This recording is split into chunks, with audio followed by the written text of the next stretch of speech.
Hello friends, welcome back to our YouTube channel GK with me. तो आज के इस क्लास में हम पढ़ेंगे एंशिएंट हिस्ट्री का हमारा नेक्स्ट टॉपिक वैदिक सभ्यता।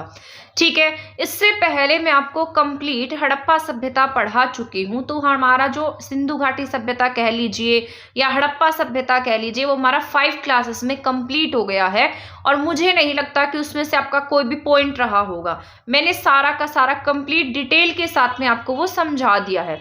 ठीक है, वैसे मैंने कल भी क्लास रिकॉर्ड की थी वैदिक सभ्यता की, बट कुछ वॉइस प्रॉब्लम हो गई। वॉइस प्रॉब्लम की वजह से मेरी वो क्लास सारी खराब चली गई।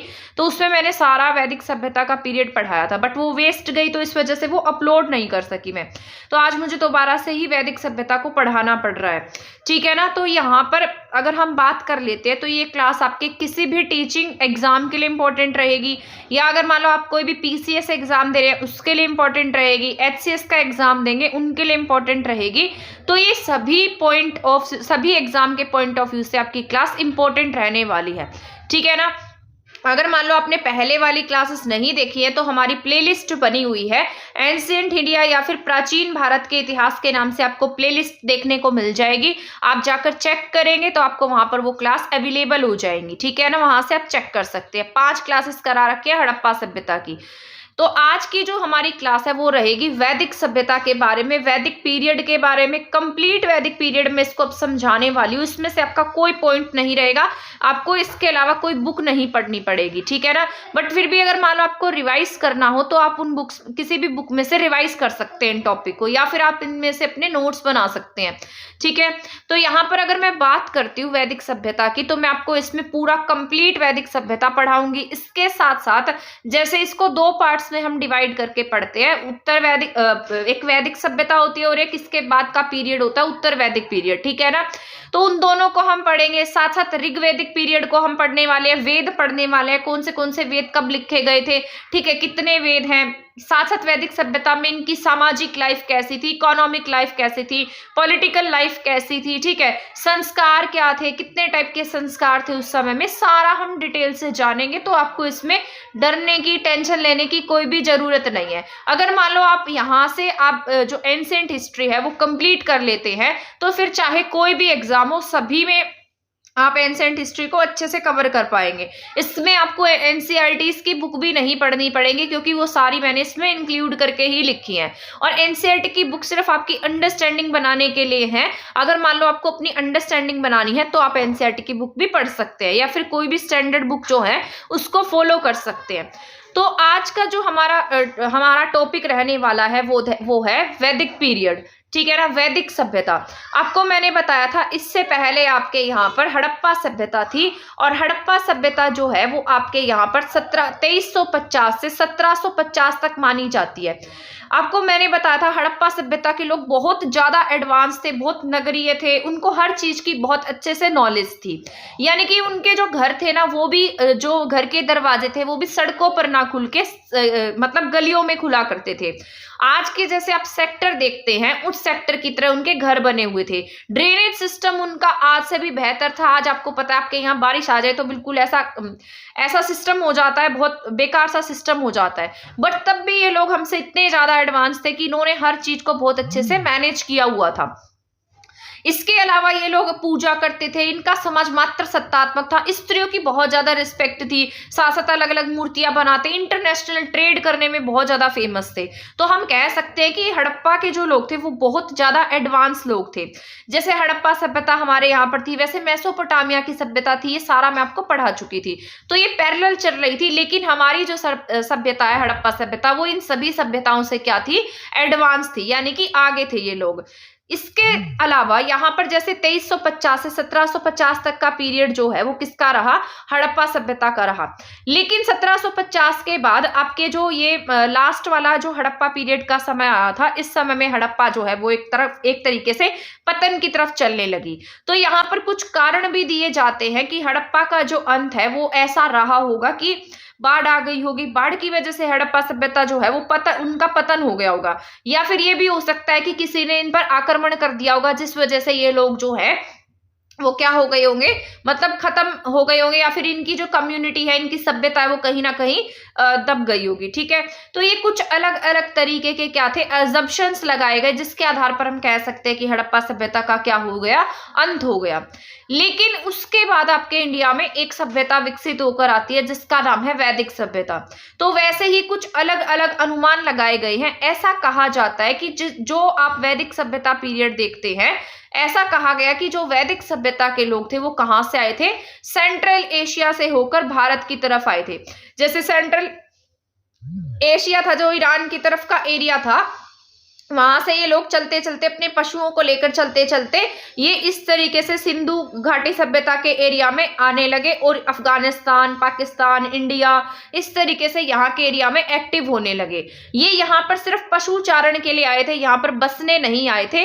लेकिन जब इन्होंने देखा कि यहाँ का जो एरिया है वो बहुत ज्यादा खाली पड़ा हुआ है, यहाँ पर कोई बहुत ज्यादा शक्तिशाली नहीं है, कोई आक्रामक नहीं है, क्योंकि उस समय में बहुत ज्यादा आक्रमण देखने को नहीं मिले, इतनी ज्यादा जनसंख्या भी नहीं थी। तो जैसे ही ये लोग आगे की तरफ बढ़ते जा रहे थे, तो यहाँ पर इन्हें जो रास्ता है वो साफ दिखाई दिया। तो ऐसा कहा गया कि जो सेंट्रल एशिया के लोग हैं ये आकर कहां पर बस गए, सप्त सिंधु प्रदेश में आए थे। और ऐसा भी कहा जाता है कि ये लोग कैसे थे, आक्रामक थे, यानी कि आक्रमणकारी थे, आक्रमण करने वाले थे। तो ऐसा माना जाता है कि इन्होंने ही हड़प्पा के लोगों पर क्या किया होगा, आक्रमण किया होगा, जिससे कुछ लोग क्या हो गए होंगे, मारे गए होंगे। और जो लोग बच गए वो कहाँ की तरफ चले गए, सेंट्रल इंडिया की तरफ जाकर बस गए थे। जो ये एमपी छत्तीसगढ़ के जंगल हैं, यहाँ पर जाकर कौन रहने लगे, आपके हड़प्पा सभ्यता के लोग रहने लगे। ठीक है, तो एमपी और छत्तीसगढ़ के ट्राइब एरिया में कौन रहते हैं, सेंट्रल इंडिया के लोग मतलब जो हड़प्पा सभ्यता के लोग थे वो कहाँ पर रहने लगे, सेंट्रल इंडिया में बस गए। तो आज भी अगर आप देखेंगे, आज भी आपको एमपी और छत्तीसगढ़ के जंगलों में उसी तरीके के लोग देखने को मिलेंगे जैसे हड़प्पा के समय में हुआ करते थे। तो यहां से हम कुछ कुछ हद तक इनकी बातों को सच भी मान सकते हैं। इसके अलावा जो सेंट्रल एशिया से ये लोग आए थे, ये जो हड़प्पा सभ्यता के लोग हैं, उनसे कलर में क्या थे, फेयर थे, उनका रंग साफ था। लेकिन हड़प्पा के लोगों का जो रंग है वो कैसा था, थोड़ा सा डार्क कॉम्प्लेक्शन था, लेकिन ये साफ रंग के थे। और अपने आप को क्या कहते थे कि हम क्या है, आर्य है। आर्य का मतलब क्या होता है, द बेस्ट, यानी कि हम क्या है, अपने आप में द बेस्ट है, हमारे जैसा कोई नहीं है, हम बहुत अच्छी, जो हमारी नस्ल है वो बहुत अच्छी है। अपने आप को क्या बुलाते थे, हम बहुत बेस्ट लोग हैं। तो ये सेंट्रल एशिया कलर में बहुत ज्यादा फेयर थे, अपने आप को द बेस्ट कहते थे। इसके अलावा जो लोग यहाँ पर बच गए, उनको इन्होंने क्या बना लिया, अपना दास बना लिया। उनको इन्होंने क्या कहा कि ये क्या है, अनार्य है, क्योंकि इनका कलर कैसा था, डार्क कॉम्प्लेक्शन था। आपको पता होना चाहिए, जर्मनी का जो हिटलर था वो भी अपने आप को क्या कहा करता था कि मैं क्या हूं, आर्य हूं, बेस्ट हूं। ठीक है ना, तो वो अपने आप को हमेशा आर्यंस कहता था, क्योंकि आर्यंस का मतलब क्या होता है, द बेस्ट होता है। इसी के अलावा इसके अगर हम दूसरे पक्ष को देखते हैं, तो अनार्य जो थे वो क्या थे, हड़प्पा के लोग थे, या फिर उनका कलर जो है वो कैसा था, डार्क था। आ गया समझ में। इसके बाद ये क्यों आए थे इंडिया में, मैंने अभी आपको बताया, इंडिया में चलते आए चलते गए। और ये किसकी वजह से आए थे, चरागाह की तलाश में इंडिया में आए थे, और ये कबीलों में इंडिया आए थे। ठीक है ना, मतलब जैसे बहुत सारे ग्रुप इकट्ठे हुए, अपने पशुओं को लेकर चले और चलते चलते आगे आते गए। जब ये यहाँ पर आए तो इन्होंने देखा कि यहाँ पर क्या नहीं है, मतलब बहुत ज्यादा लोग भी नहीं रहते, यहाँ तो बहुत सारे रिसोर्सेज है, पेड़ पौधे हैं, जंगल है, हम यहाँ पर हमारे पशुओं को बहुत अच्छे से चरा सकते हैं। तो इसके लालच में आकर ये यहाँ पर बसने लगे। ठीक है, ये वैसे तो कुछ कबीलों में आए थे, लेकिन बाद में इन्होंने अपने जो रिश्तेदार है, रिलेटिव्स हैं, दूसरे कबीले हैं, उनको भी इंडिया में बुलाना शुरू कर दिया। तो इस प्रकार से फिर ये यहीं पर आकर बस जाते हैं। और इनका जो टाइम पीरियड है वो कब से स्टार्ट हो जाता है, इनका टाइम पीरियड जो है वो 1500 से 1000 ईसा पूर्व के बीच में शुरू हो जाता है। ठीक है, तो 1500 से 1000 ईसा पूर्व तक इनका पीरियड क्या कहा जाता है कि कैसा पीरियड था, इनका वैदिक पीरियड था, वैदिक काल के लोग थे ये। ठीक है, और ये इनका टाइम पीरियड याद रखना आपको, 1500 से 1000 ईसा पूर्व तक का जो पीरियड है वो क्या कहा जाता है, वैदिक पीरियड कहा जाता है। लेकिन इसके बाद एक काल और आता है जिसे हम जानते हैं उत्तर वैदिक काल के नाम से। इसका टाइम पीरियड अगर पूछेंगे तो 1000 ईसा पूर्व से 600 ईसा पूर्व के बीच में था। तो आपसे पूछा जा सकता है है कि वैदिक पीरियड जो है वो कितने पार्ट्स में डिवाइड था, तो आपके 2 पार्ट्स में डिवाइड था, एक पूर्व वैदिक काल और एक दूसरा है उत्तर वैदिक काल। पूर्व वैदिक काल का टाइम पीरियड पूछता है तो 1500 ईसा पूर्व से 1000 ईसा पूर्व। अगर उत्तर वैदिक काल का टाइम पीरियड पूछता है तो 1000 ईसा पूर्व से 600 ईसा पूर्व के बीच में था। ठीक है, तो ये टाइम पीरियड्स आपको बिल्कुल भी नहीं भूलने हैं, क्योंकि टाइम पीरियड आपके क्या है, इंपॉर्टेंट है। ठीक है ना। इसके बाद यहाँ पर आर्यों के द्वारा निर्मित सामाजिक, सांस्कृतिक और आर्थिक व्यवस्था क्या है, वैदिक संस्कृति के रूप में जानी जाती थी। तो ये याद रखना है, आर्यों के द्वारा जो निर्मित थी सामाजिक, सांस्कृतिक और आर्थिक व्यवस्था, वो किसके नाम से जानी जाने लगी, वैदिक संस्कृति के नाम से जानी जाने लगी। यानी कि यहाँ पर आकर जब ये बसे थे तो इनकी कैसी सोशल लाइफ थी, कल्चर कैसा था, इनकी इकोनॉमिक व्यवस्था कैसी थी, उन सबको हमने किसका नाम दे दिया, वैदिक संस्कृति का नाम दे दिया। ठीक है, वैदिक कल्चर का नाम दे दिया। इसके बाद 1500 ईसा पूर्व से 600 ईसा पूर्व के कालखंड को वैदिक पीरियड के नाम से जाना जाता है, या फिर हम इसे वैदिक काल के नाम से जानते हैं। ठीक है, अगर हम इनके संस्थापक की बात करते हैं तो इस सभ्यता के जो संस्थापक थे वो आर्य थे, इसलिए भी इसे क्या कहा जाता है, आर्य सभ्यता के नाम से भी जाना जाता है।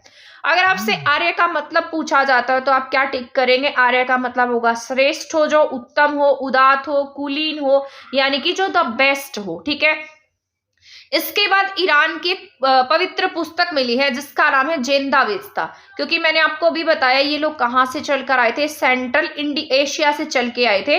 तो ये ऐसा कहा जाता है कि ये ईरान से होकर भारत में आए थे। तो ये किसमें लिखा गया है, ये ईरान की पवित्र पुस्तक है जिसका नाम है जेंदावेस्ता, और साथ साथ एक अभिलेख था, बोगजगोई अभिलेख।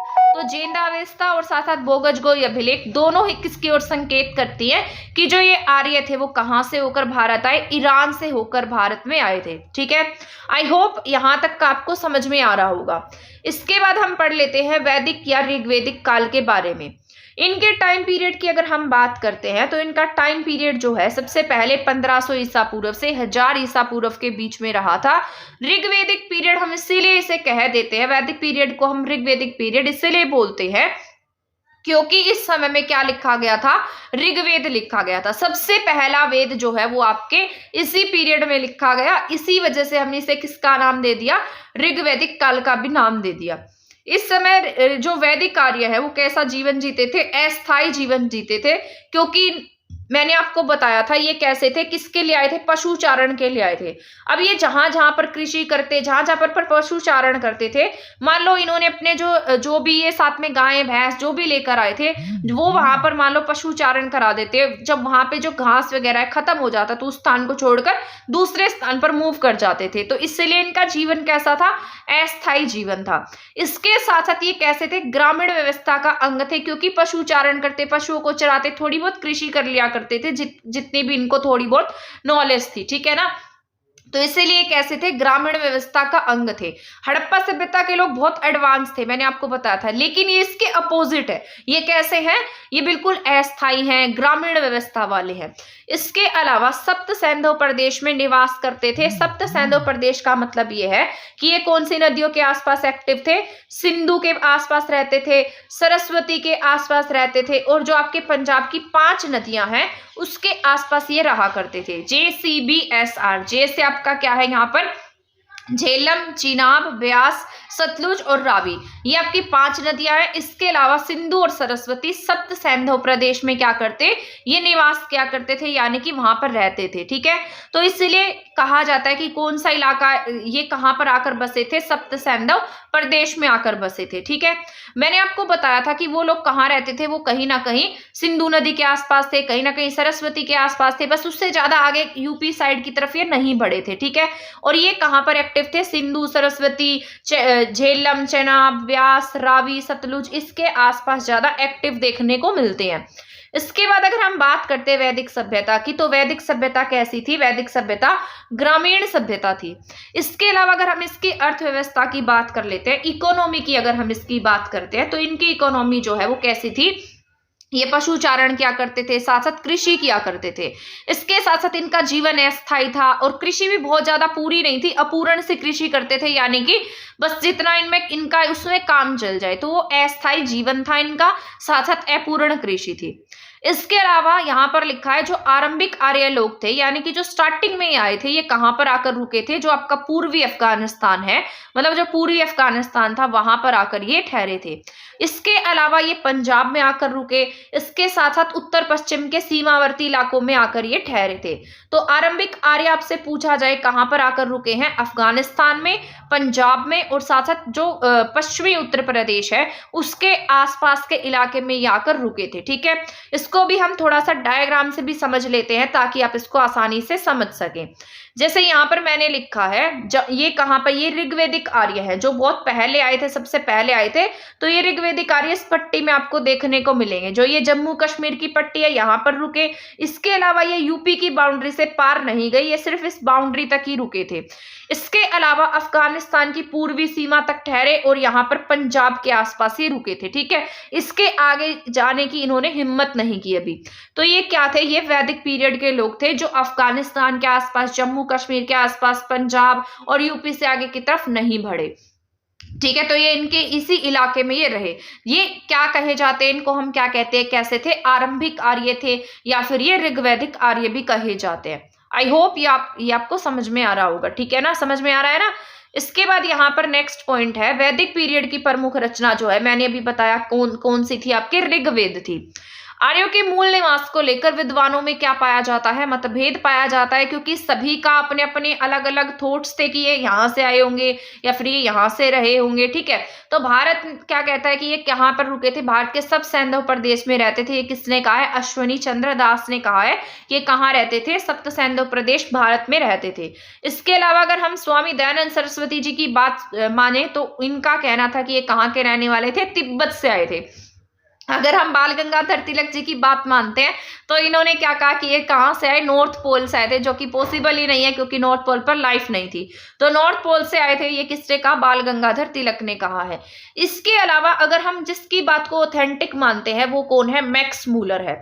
अब यहाँ पर मैक्स मूलर की बात को हम सच कैसे मानेंगे? क्योंकि मैक्स मूलर ने बहुत ज्यादा अध्ययन किया। ठीक है, इसने क्या कहा कि ये जो है, इसने जितनी भी बातें थी वो सारी किसके माध्यम से दी हैं?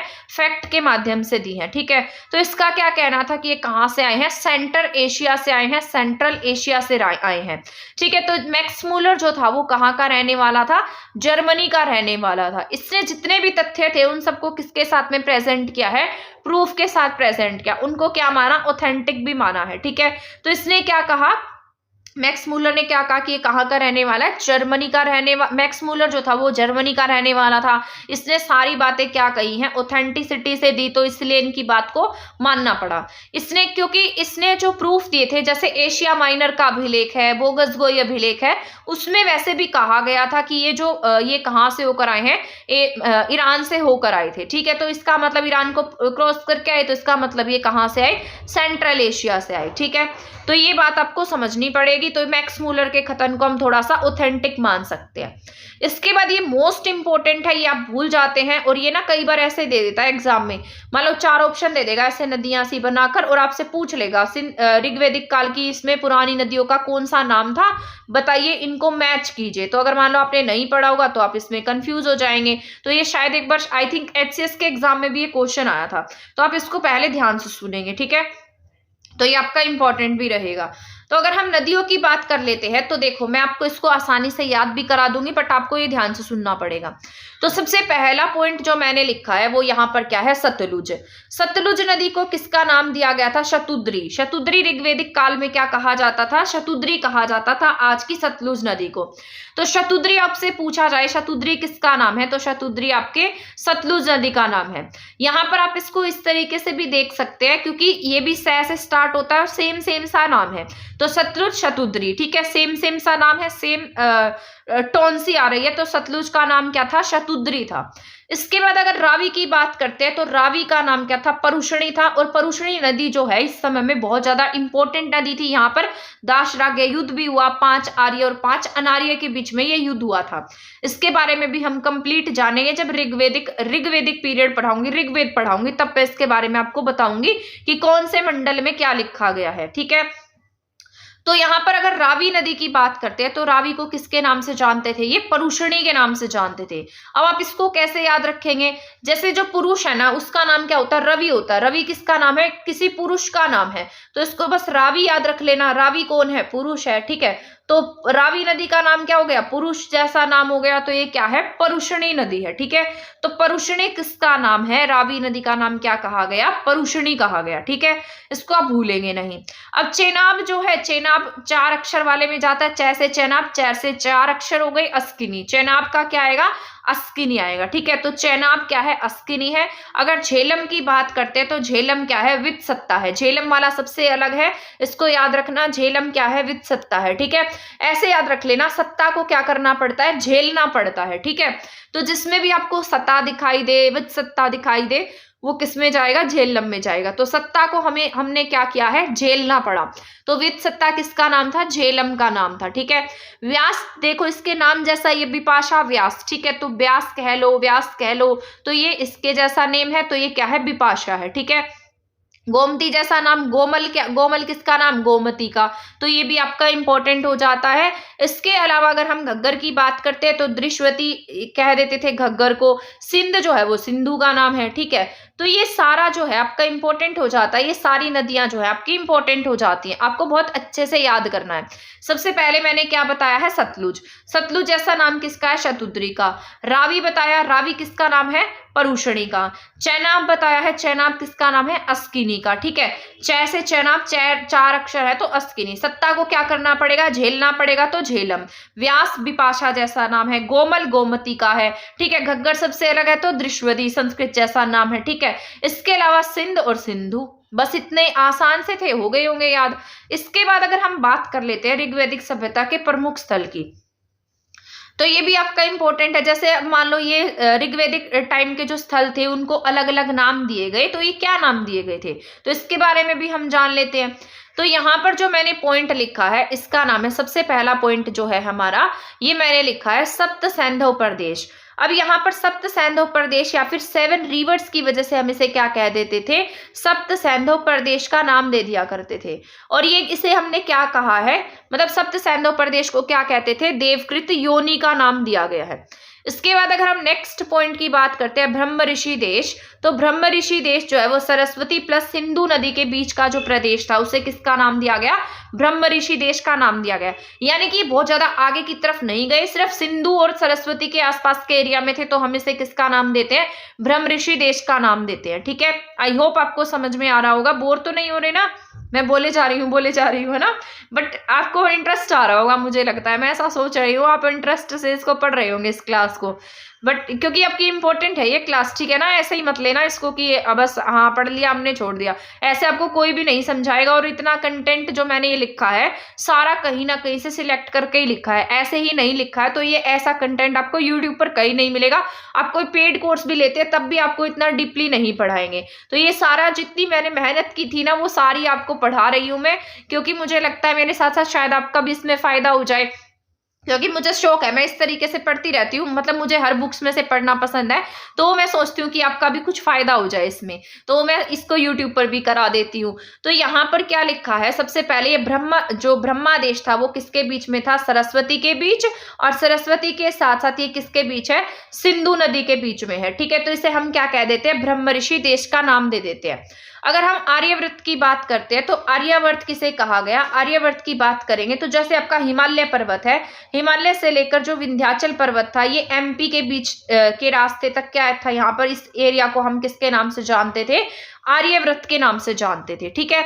इसके बाद अगर हम ब्रह्मार्यव्रत की बात करते हैं तो ब्रह्मार्यव्रत बहुत छोटी सी बेल्ट थी, ये सरस्वती और घग्गर नदी के आसपास, यानी कि जो राजस्थान की साइड है वहां पर आपको ब्रह्मार्यव्रत की बेल्ट देखने को मिलती है, ठीक है। तो आई होप आपको ये चारों समझ में आए होंगे। सप्त सैंधव प्रदेश को देवकृत योनि कहा गया, ब्रह्म ऋषि देश कौन सा था, सरस्वती और सिंधु नदी के आसपास का एरिया था। आर्यव्रत की बात करते हैं तो हिमालय से विंध्याचल पर्वत का एरिया आर्यव्रत था। अगर हम ब्रह्मार्यव्रत की बात करते हैं तो सरस्वती और दृश्यवती नदी जो है ये सबसे छोटी बेल्ट थी, इसे किसका नाम दिया गया, ब्रह्मार्यव्रत का नाम दिया गया, ठीक है। समझ में आ रहा है ना, बोर तो नहीं हो रहे। इसके बाद हम यहाँ पर ये भी पढ़ लेते हैं, थोड़ा सा और पढ़ा देती हूँ मैं आपको, क्योंकि कल तो मैंने यहीं तक की क्लास बनाई थी, फिर मुझे लगता है आपका लॉस नहीं होना चाहिए, थोड़ा सा और पढ़ा देती हूँ मैं, और ऐसे आपका सिलेबस भी जल्दी कंप्लीट हो जाएगा और मैं करा देती हूँ। ठीक है, तो यहाँ पर मैंने लिखा है सामाजिक जीवन। अब यहाँ पर अगर हम बात करते हैं इनके सामाजिक जीवन की, तो इनका जीवन जो है वो कैसा था। ये वैसे तो आर्य समाज के लोग थे, मैंने आपको बताया। इसके साथ साथ ये कैसे थे, पितृ सत्तात्मक थे, यानी कि यहाँ पर किसकी सत्ता चलती थी, पितृ सत्तात्मक थे, यानी कि पिता की जो वैल्यू थी, इंपॉर्टेंस थी। जैसे आज आप देखते हैं, आज आपका समाज पितृ सत्तात्मक समाज है, ठीक है, बट ये नहीं था कि उस समय महिलाओं की इंपॉर्टेंस नहीं थी या ये लोग महिलाओं की रिस्पेक्ट नहीं करते थे। उस समय में भी आपको देखने को मिलेगा कि ये वैसे तो पितृ सत्तात्मक समाज था, लेकिन महिलाओं की बहुत ज्यादा इंपॉर्टेंस थी। ठीक है, महिलाएं चाहे तो पढ़ सकती थी, लिख सकती थी, ठीक है, इसके साथ साथ विवाह करना चाहती तो कर सकती थी, नहीं करना चाहती थी तो विदुषी बन जाती थी, विद्वान बन जाती थी। तो उस समय महिलाओं की बहुत ज्यादा इंपॉर्टेंस थी जब ये वैदिक पीरियड था। लेकिन उत्तर वैदिक पीरियड आते आते इनकी दशा जो है बहुत ज्यादा खराब हो जाएगी, उसके बारे में भी हम पढ़ेंगे। तो अगर हम बात करते हैं वैदिक पीरियड की, तो यहाँ पर आर्य समाज था, ये पितृ सत्तात्मक था। परिवार जो है, परिवार की बहुत ज्यादा इंपॉर्टेंस थी। परिवार क्या मानी जाती थी, समाज की मूलभूत इकाई मानी जाती थी। जैसे आज भी आप देखते हैं फैमिलीज इंपॉर्टेंट मानी जाती हैं, लेकिन आज ये कल्चर जो है वो थोड़ा खत्म होता जा रहा है। लेकिन पहले क्या था, जो परिवार है वो समाज की मूलभूत इकाई था। समाज कैसे थे, पितृ सत्तात्मक होते हुए भी परिवार में माँ की बराबर की रिस्पेक्ट हुआ करती थी। इसके अलावा जो परिवार का प्रधान होता था, जो हेड होता था, उसे हम क्या कह देते थे, कुलप कहते थे। ठीक है, तो इसे क्या कहा जाता था, कुलप कहा जाता था। जैसे आज आपकी फैमिली में आपके बड़े क्या होते हैं, दादाजी होते हैं, ठीक है ना, तो आप उसे दादा कहते हैं। तो ये क्या कहते थे, परिवार के प्रधान को कुलप कह देते थे। ठीक है, परिवार का जो बड़ा बेटा था वही क्या बनता था, उस समय में उत्तराधिकारी बना करता था। इसके बाद संयुक्त परिवार की व्यवस्था थी, यानी कि जॉइंट फैमिली थी। ये मानते थे कि जितना ज्यादा बड़ा परिवार होगा उतनी ही क्या मिलेगी, इज्जत होगी उसकी। ठीक है, जैसे ये पता है आपको, कबीलों में तो रहते थे, जब कबीलों में रहते तो ये युद्ध क्या करते थे, गाय वगैरह के लिए। तो ये सोचते थे हमारी फैमिली जितनी बड़ी होगी हमारा नाम भी उतना होगा, हम उतनी गायें लेकर आएंगे, उतना हम जो हमारे पास में जो भी कलेक्शन है वो सारा ज्यादा हो जाएगा। तो संयुक्त परिवार, जॉइंट फैमिली की प्रथा थी। इसके साथ साथ जितनी बड़ी फैमिली होती थी उतनी ही ज्यादा इनको इज्जत मिलती थी। तो ये सारी की सारी सामाजिक बातें हैं। इसके अलावा महिलाओं को शिक्षा प्राप्त करने का अधिकार था, राजनीतिक संस्थाओं में शामिल होने का अधिकार था। ऋग्वेदिक काल में कुछ विदुषी हुई है, यानी कि कुछ महिलाएं थी जो बहुत ज्यादा पढ़ी लिखी थी, जो ऋषि मुनियों से भी डिबेट किया करती थी। ठीक है, तो उसमें कुछ शामिल थी, जैसे अपाला है, सिक्ता है। ठीक है, अपाला, मुद्रा, घोषा, सिक्ता, विश्वरा, लोपामुद्रा, ये बहुत ज्यादा मतलब इंटेलिजेंट जो महिलाएं थी, जो क्या करती थी, डिबेट किया करती थी, सभाओं में भाग लिया करती थी। मतलब एक तरीके से बहुत ज्यादा ज्ञान था इनको। ठीक है, हम ऐसा कह सकते हैं। तो ऋग्वेदिक काल में क्या थी, अपाला, सिक्ता, घोषा, विश्वरा, लोपामुद्रा जैसी विदुषी हुआ करती थी। अगर हम समाज की बात करते हैं तो इनका समाज जो है वो किस में डिवाइडेड था, कबीलों में डिवाइडेड था, यानी कि ग्रुप्स में डिवाइडेड था, कबीले बने हुए थे इनके। इसके बाद ऋग्वेदिक काल जो है वो वर्ण व्यवस्था पर आधारित था। मैंने आपको बताया है कि यहाँ पर मतलब क्या था, जैसे यहाँ पर जो लोग थे ना वो वर्ण व्यवस्था के आधार पर बटे हुए थे। ये वर्ण व्यवस्था जो था ये जन्म आधारित नहीं था, बल्कि कैसा था, कर्म आधारित था। जैसे आज आप देखते हैं, आज आप कोई भी काम कर सकते हैं, तो इसका मतलब ये नहीं है कि वो जन्म आधारित होगा। अगर आप, ऐसा भी नहीं है कि आपके पिताजी अगर डॉक्टर है तो उनका बेटा भी डॉक्टर बनेगा। ठीक है, पर उस समय में भी ऐसा ही था। जो ये वैदिक काल है इसमें भी ऐसा ही देखने को मिला। यहाँ पर जो भी काम था वो कैसा था, वर्ण मतलब जो वर्ण आधारित था, कर्म आधारित नहीं था। जिसका जो मन चाहता वो वह बन सकता था।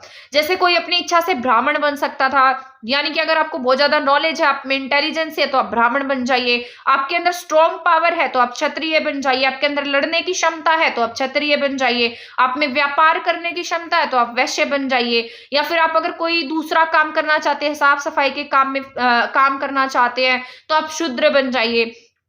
तो ये उस समय का पीरियड था जिसमें किसी के ऊपर भी कुछ भी थोपा नहीं जाता था। तो यहाँ पर क्या कहा गया है कि जो समाज था वो वर्ण आधारित ना होकर कैसा था, कर्म आधारित था। जो भी इंसान जो चाहता उस काम को क्या कर सकता था, चूज कर सकता था। ठीक है, इसके बाद है यह विभाजन जन्म मूल ना होकर कैसा था, वर्ण मूलक था। यही बात मैंने आपको भी बताई है।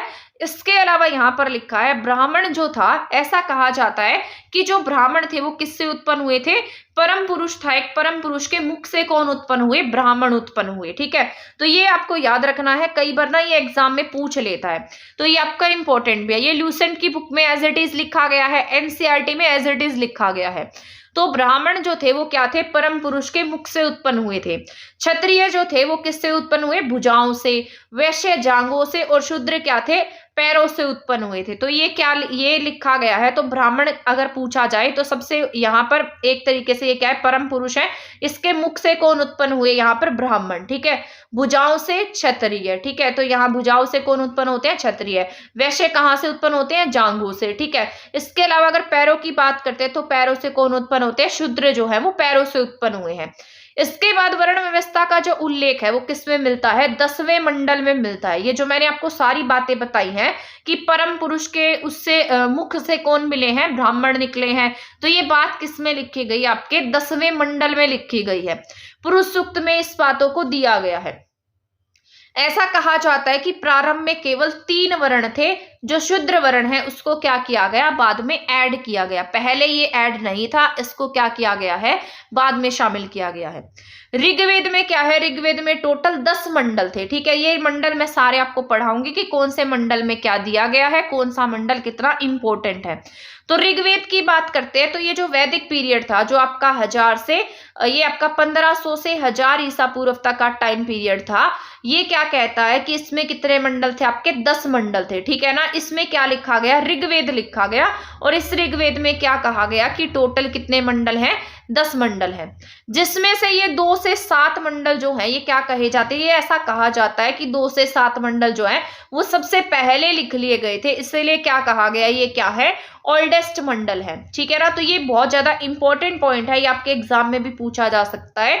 तो यहाँ क्या लिखा है, 2 से 7 जो है वो किसके बारे में बताता है कि यहाँ पर सबसे पहले मंडल लिखे गए, तो ये क्या हो गए, ओल्डेस्ट हो गई। तो ओल्डेस्ट मंडल जो है वो कौन से हैं, 2 से 7 तक है। इसमें गोत्र के बारे में, जाति के बारे में, इन सब के बारे में जानकारी मिलती है। और यही क्या कहे जाते हैं कि ये कैसे मंडल हैं, ऋषि मंडल भी है। ठीक है, आई होप आपको समझ में आ रहा होगा। इसके बाद अगर हम नेक्स्ट पॉइंट की बात करते हैं, 1, 10 और 8। ठीक है, ये सबसे बाद में लिखे गए मंडल थे, और 10वां जो है वो सबसे बाद में लिखा गया मंडल है, यानी कि बहुत रिसेंट में लिखा गया। तो इसको क्या कह देते हैं, ये क्या है, सबसे नया मंडल है। ठीक है, जो सबसे बाद में लिखा गया वो नया हो गया, जो सबसे पहले लिखा गया वो सबसे ओल्डेस्ट हो गया। तो 1, 10 और 8 क्या है, सबसे बाद में लिखे गए मंडल है। 10वां मंडल जो है वो नया मंडल है।